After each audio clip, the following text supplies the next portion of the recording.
جرابوں پر مسح کر سکتے ہیں اگر وضو کرے جرابیں، کیونکہ اہل حدیث کہتے ہیں کہ جرابوں پر مسح ہو سکتا ہے، حدیث کی روشنی میں بتائے۔ اہل حدیث مذہب ہی اندھیرے کا نام ہے، ادھر روشنی ہے ہی نہیں۔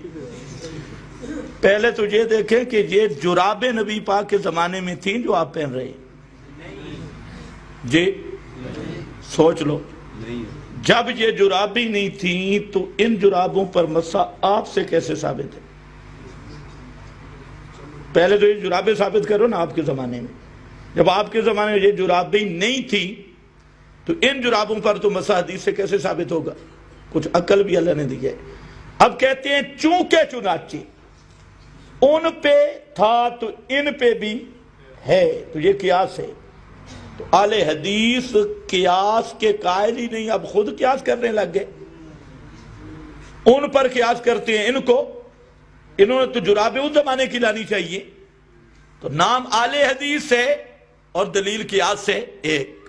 دوسری موٹی سی بات سمجھو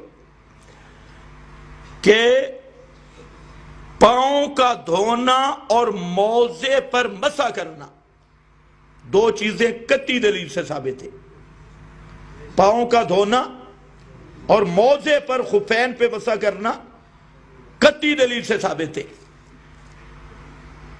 تو اب جرابوں پر مسح تب ثابت ہوگا کہ کوئی قطعی دلیل لائی جائے، خبر واحد سے بھی ثابت نہیں ہوگا، قطعی دلیل۔ اور جرابوں پر مسح کرنے کی جتنی روایتیں ایک بھی صحیح نہیں، ایک بھی صحیح نہیں۔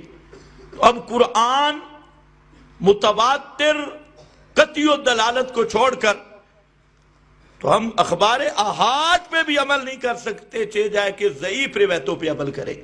اور اگر وہ ضعیف روایتیں مان بھی لی جائیں تو اس دور کی جرابیں بھی چمڑے کی تھی، یہ تمہارے والی جرابیں فیکٹری والی نہیں تھی۔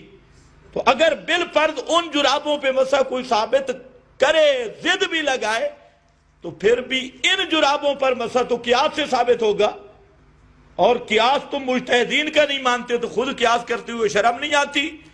اس لیے جرابوں پہ مسح نہیں، موزے لے لو، کوئی اتنے قیمتی نہیں ہے۔